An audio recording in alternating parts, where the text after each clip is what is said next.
हरे कृष्णा। प्रिय भक्तजनों, आज हम श्रवण करेंगे रमा एकादशी व्रत की कथा। कार्तिक मास की रमा एकादशी अत्यंत शुभ और मंगलकारी मानी गई है। इस एकादशी का व्रत न केवल धर्म, अर्थ, काम और मोक्ष चारों पुरुषार्थों को प्रदान करने वाला है, बल्कि यह स्वयं भगवान विष्णु की परम कृपा प्राप्त करने का श्रेष्ठ मार्ग है। जब कार्तिकेय जी ने अपने पिता भगवान महादेव से यह प्रश्न किया कि कलयुग में मनुष्य कैसे भगवान विष्णु की कृपा और मोक्ष को प्राप्त कर सकता है, तब भगवान शिव ने उन्हें एकादशी जागरण का दिव्य महात्म्य बताया था। भगवान शंकर ने कहा, हे कार्तिकेय, जो मनुष्य कलयुग में एकादशी की रात्रि में जागरण करता है, उस समय वैष्णव शास्त्रों का पाठ करता है, उसे कोटि जन्मों के संचित चारों प्रकार के पाप नष्ट हो जाते हैं। जो व्यक्ति एकादशी की रात्रि में जागरण करते हैं, निद्रा को त्याग देते हैं, भगवान का स्मरण करते हैं, उनका सभी इच्छाएं पूरी होती हैं। महाभारत काल में एक समय धर्मराज युधिष्ठिर ने बड़े विनम्र भाव से भगवान श्री कृष्ण से कहा, हे जनार्दन, हे जगत पालक, कृपया कर यह बताइए कि कार्तिक पक्ष की एकादशी का नाम क्या है, उसकी विधि क्या है और उसका व्रत करने से मनुष्य को कौन सा फल प्राप्त होता है। भगवान श्री कृष्ण जी मुस्कुराए और अत्यंत मधुर स्वर में बोले, हे राजन, ध्यानपूर्वक सुनो। इस एकादशी का नाम रमा एकादशी है। यह महान पुण्यदायिनी और समस्त पापों का नाश करने वाली है। इसके पालन से मनुष्य को न केवल सांसारिक सुख मिलता है, बल्कि मोक्ष की प्राप्ति भी होती है। बहुत समय पूर्व की बात है, जब पृथ्वी पर मुचुकुंद नाम का एक प्रतापी और धर्मात्मा राजा राज्य करता था। वह देवताओं का परम भक्त और स्वयं इंद्र, यम, कुमेर, वरुण और लंका के धर्मनिष्ठ विभीषण जैसा देवों का भी स्नेही था। मुचुकुंद राजा भगवान विष्णु का परम उपासक था, जो अपने राज्य में सदैव न्याय, सत्य और धर्म की स्थापना करता था। उसके राज्य में कोई दुखी, दरिद्र या पापी नहीं रहते थे। उस राजा की एक अति रूपवान, संस्कारी, धर्मपरायण कन्या थी, जिसका नाम चंद्रभागा था। चंद्रभागा का विवाह चंद्रसेन के पुत्र शोभन नामक युवक से हुआ। शोभन सौम्य, विनम्र और सुशील था, किंतु उसका शरीर अत्यंत दुर्बल था। जब वह विवाह के बाद अपनी पत्नी चंद्रभागा के साथ अपने ससुराल आया, उसी समय कार्तिक मास की पुण्यदायिनी एकादशी आई थी और वहां पर सब इस एकादशी के व्रत को करते थे। तो राजा मुचुकुंद ने अपने पूरे राज्य में ढोल बजाकर घोषणा करवाई, सुनो सुनो, मेरे राज्य में कोई भी प्राणी, चाहे वह मनुष्य हो या पशु, एकादशी के दिन भोजन नहीं करेगा। जो इस बात का उल्लंघन करेगा, वह राजा का द्रोही समझा जाएगा। इस आदेश के बाद राजा के प्रत्येक नागरिक ने नियम पूर्वक एकादशी व्रत की तैयारी की। चंद्रभागा के मन में अपने दुर्बल पति शोभन के लिए बड़ी चिंता उत्पन्न हो गई। उसने मन ही मन सोचा, हाय, मेरे पति तो बहुत कमजोर हैं, न जाने वे यह कठोर व्रत कैसे निभा पाएंगे। उसी समय शोभन ने चिंतित होकर अपनी पत्नी से कहा, हे प्रिय चंद्रभागे, तुम्हारे पिता का यह नियम अत्यंत कठोर है।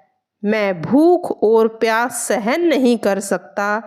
कृपया कोई ऐसा उपाय बताओ जिससे मेरे प्राण बच जाए, क्योंकि यदि मैंने उपवास किया तो जरूर ही मेरे प्राण निकल जाएंगे। यह सुनकर धर्मनिष्ठा से युक्त चंद्रभागा ने धीरे धीरे कहा, हे स्वामी, मेरे पिता के राज्य में कोई भी प्राणी, यहाँ तक कि हाथी, घोड़े, गाय, बिल्ली, पक्षी तक एकादशी के दिन अन्न, जल या तृण का सेवन नहीं करते। सबके लिए यह नियम समान है।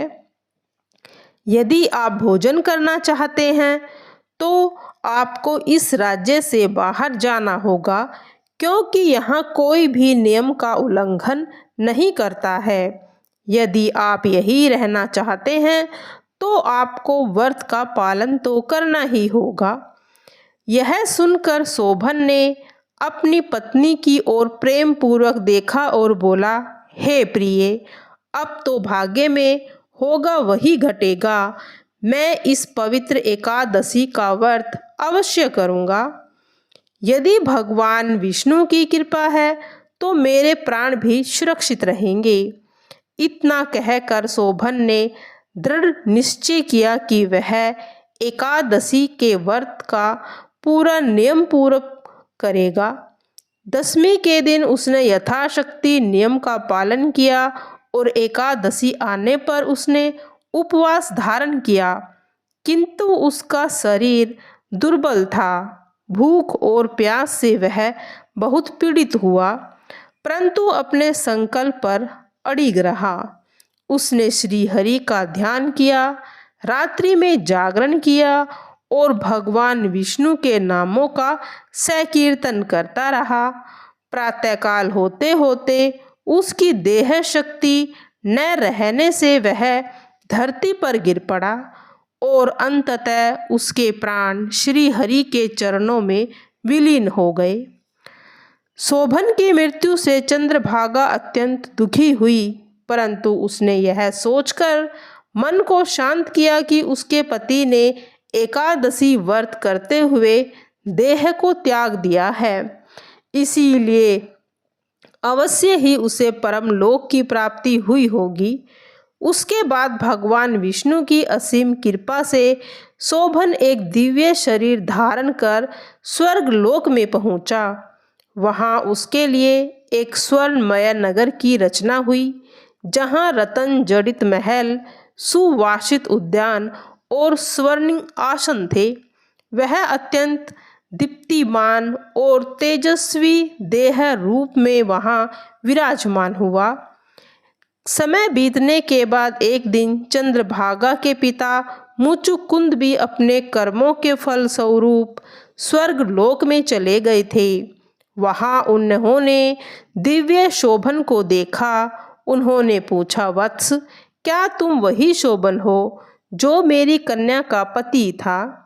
शोभन ने नम्रता पूर्वक कहा, हाँ महाराज, मैं वही हूँ। एकादशी का ही यह फल है कि आज मैं इस दिव्य लोक में निवास कर रहा हूँ। यह सब आपकी घोषणा और आपकी कन्या चंद्रभागा की प्रेरणा से ही संभव हुआ। यह सुनकर मुचुकुंद राजा को बड़ी प्रसन्नता हुई। वे पृथ्वी पर लौटे और अपनी पुत्री को यह शुभ समाचार सुनाया। चंद्रभागा अत्यंत हर्षित हुई और उसने भी भगवान विष्णु की भक्ति में अपना जीवन समर्पित कर दिया। भगवान श्री कृष्ण ने युधिष्ठिर से कहा, हे राजन, जो व्यक्ति श्रद्धा और नियम पूर्वक रमा एकादशी का व्रत करता है वह अनंत पापों से मुक्त होकर धन, ऐश्वर्य, यश और अंत में मोक्ष को प्राप्त कर लेता है। इस व्रत के प्रभाव से वह स्वर्गलोक के समान दिव्य सुख भोगता है। इस प्रकार यह रमा एकादशी समस्त एकादशियों से श्रेष्ठ है। जो भक्त इस कथा को श्रद्धा पूर्वक सुनता है या दूसरों को सुनाता है, उसे भगवान विष्णु के परम धाम की प्राप्ति होती है। आगे श्री कृष्ण जी कहते हैं कि यह मैंने एकादशी का महात्म्य में कहा, जो मनुष्य इस व्रत को करते हैं उनके भ्रम हत्या आदि पाप नष्ट हो जाते हैं। और जो कृष्ण पक्ष की शुक्ल पक्ष की दोनों एकादशी समान मानी जाती है, इनमें कोई भेदभाव नहीं करना चाहिए। दोनों ही एकादशी व्रत समान फल देने वाले हैं। जो मनुष्य आज के दिन इस महात्म्य को पढ़ते हैं अथवा सुनते हैं, वे सभी समस्त पापों से छूटकर विष्णु लोक में प्रस्थान करते हैं। और जो कार्तिक मास में आने वाली इस एकादशी की एक और भी कथा है, उसको सुनते हैं। कार्तिक मास की बुढ़िया माई और श्री कृष्ण जी की कथा है। कार्तिक मास में सभी स्त्रियां तुलसी जी को जल सींचा करती थी। एक बुढ़िया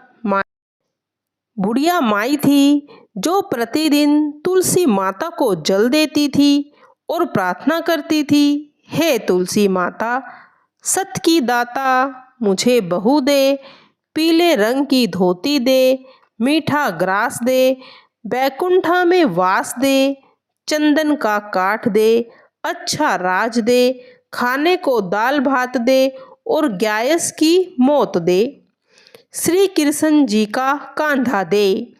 तुलसी माता उनकी बातें सुन सुनकर मुरझाने लगी। भगवान श्री कृष्ण ने पूछा, हे तुलसी, तुम क्यों सूख रही हो? तुलसी माता बोली, प्रभु, एक बूढ़ी माई आती है और रोज ऐसी ऐसी बातें कर कर चली जाती है। मैं सब व्रत तो पूरा कर दूंगी, पर श्री कृष्ण जी का कांधा कहाँ से लाऊंगी?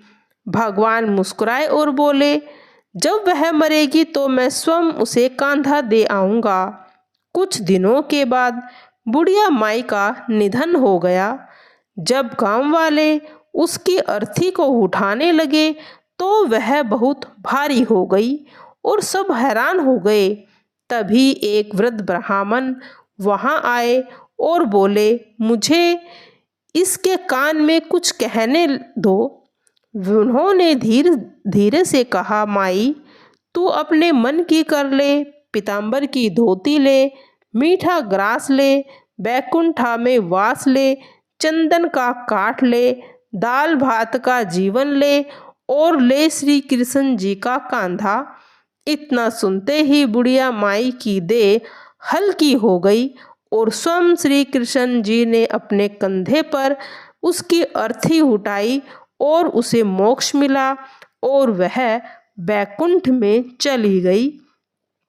बोलो श्री कृष्ण जी भगवान की जय। अब सुनेंगे एकादशी माता की कथा। इस कथा को सुनने से ही एकादशी का व्रत संपूर्ण माना जाता है। एक बार एक बुढ़िया माई ने एकादशी का व्रत रखा। बड़े ही भक्ति भाव से वह एकादशी की पूजा किया करती थी। वे बूढ़ी हो चुकी थी। उन्हें वृद्धावस्था में कोई भी ऐसी वस्तु नहीं चाहिए थी कि वे एक एकादशी का व्रत रखती, क्योंकि एकादशी का उपवास रखने से तो श्री हरि जी की कृपा से सब मिल ही जाता है। तो बूढ़ी माँ अपने बच्चों के लिए, अपने परिवार की सुख सुविधा के लिए इतना कठिन व्रत रखती थी। एक दिन भर तो बड़ा कठिन मन करके और अपनी प्यास को किसी तरह से रोके रखी, क्योंकि एकादशी के व्रत में वो एक जल की बूंद भी ग्रहण नहीं करती थी। द्वादशी को ही जल पीकर अपने व्रत का पारण करती थी। दिन भर उन्होंने किसी तरह इस व्रत को संयमित रखा, पूजा पाठ की, व्रत की कथा पढ़ी सुनी और फिर पंडित जी को मिट्टी के एक पात्र भरकर पानी और मौसमी का फल दान में दिया।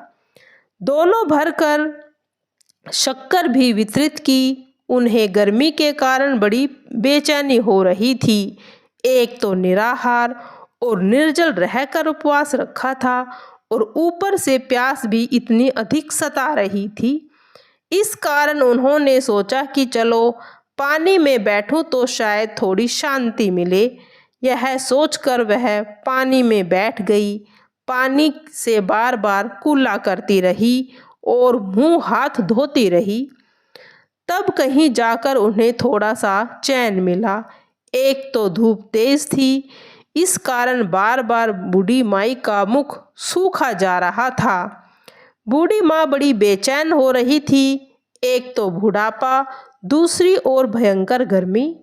बुढ़ापे की तो स्थिति ही ऐसी होती है, बड़ी मुश्किल से धीरज बन पाता था। अब किसी प्रकार रो धो कर दिन कट गया। अब बूढ़ी माँ के सामने पहाड़ जैसी लंबी रात भी थी, जिसका कट पाना बड़ा ही मुश्किल दिखाई दे रहा था। चारपाई पर पड़ी बूढ़ी माँ किसी प्रकार भी शांति से नहीं रह पा रही थी। बार बार प्यास के मारे गला सूख रहा था और वे इस प्रकार बेचैन होकर करवटें बदलती जा रही थी। कई बार उठकर वे घर के बाहर जाती, कई बार उठकर घर के अंदर आती। उन्हें घर के अंदर शांति मिल रही थी, न बाहर। वे पड़ी पड़ी एकादशी माता को याद कर रही थी और मन ही मन कह रही थी कि हे माता, आप मेरी लाज रखना। आप ही मुझे शक्ति दीजिएगा ताकि मैं भली भांति आपका व्रत कर सकूं और यह पहाड़ सी रात सुकून में बीत जाए। प्यास के कारण बूढ़ी माँ की बेचैनी तो बढ़ती जा रही थी। उन्होंने धैर्य रखने का प्रयास किया, लेकिन आखिरकार उसकी सहनशीलता की सीमा टूट गई थी और वह एकदम चिल्ला कर पड़ी, बचाओ बचाओ। बूढ़ी माँ का चिल्लाना सुनकर उनके परिवार के सभी सदस्य उनके पास इकट्ठा हो गए और बुढ़िया माई की चारपाई के पास आ पहुँचे। सब बोले, अम्मा जी क्या हुआ, आप क्यों चिल्ला रही हो? और जब आपसे व्रत नहीं रखा जाता तो इस बुढ़ापे में इतना कठिन व्रत क्यों रख रही हो? अम्मा जी, अगर शरीर में ताकत है तभी तो भक्ति हो पाएगी। आप पानी पी लीजिए। बूढ़ी माँ अपने परिवारजनों से बोली, मेरे तो प्यास के मारे प्राण निकले जा रहे हैं। जरा जल्दी से मेरी छाती पर ठंडे पानी का घड़ा तो रख दो। नातिन ने दौड़कर दादी की छाती पर ठंडे पानी का एक बर्तन रख दिया। तब वही जाकर उन्हें थोड़ा बहुत सुकून मिला। अब वह सुकून मिला तो थोड़ी देर के लिए उन्होंने अपनी आंखें बंद कर ली। इधर एकादशी माता सोचने लगी, ये तो बुढ़िया माँ लेकिन बड़े नियम से मेरा व्रत रखती है, चल कर इसकी परीक्षा तो लेनी चाहिए। ऐसा विचार कर एकादशी माता आधी रात को मुर्गा बनकर कुकड़ू करने लगी। मुर्गे की आवाज़ सुनकर बूढ़ी माँ जल्दी से उठ खड़ी हुई और बाहर जाकर आसमान की ओर निहारा, लेकिन आसमान में तो कहीं भी उन्हें सुबह का तारा नहीं दिखाई दे रहा था। वह सोचने लगी, फिर यह मुर्गा भला क्यों बोल रहा है, ऐसे क्यों बोला? एक तो उन्हें प्यास लग रही थी, अब थोड़ा बहुत उसका मन भी बेचैन होने लगा। आखिर उन्होंने यह दृढ़ निश्चय किया कि अब तो मैं इस व्रत को पूरा करके ही छोड़ूंगी, फिर चाहे व्रत पूरा हो या मेरे प्राण निकल जाएं। यह सोचकर वह फिर से चारपाई पर आकर लेट गई। थोड़ी देर के बाद एकादशी माता ने उनकी फिर से परीक्षा लेनी चाही, तो वह एक छोटी सी कन्या का रूप धारण करके गिलास लेकर पानी का बुढ़िया माई के पास आ गई और कहने लगी कि बुढ़िया माई, सवेरा हो गया, आप हाथ मुंह धोकर शरबत पी लीजिए। पहले तो शरबत का भरा हुआ गिलास देखकर बुढ़िया माँ का मन ललचाने लगा। प्यास के मारे गला सूख रहा था, किंतु अचानक उन्हें याद आया कि उनका तो एकादशी का उपवास है। फिर उन्होंने सोचा कि अभी तो मैं किसी भी तरह से यह शरबत पी सकती हूँ और फिर चुपचाप वापस अपनी खाटपाई पर लेट जाऊंगी।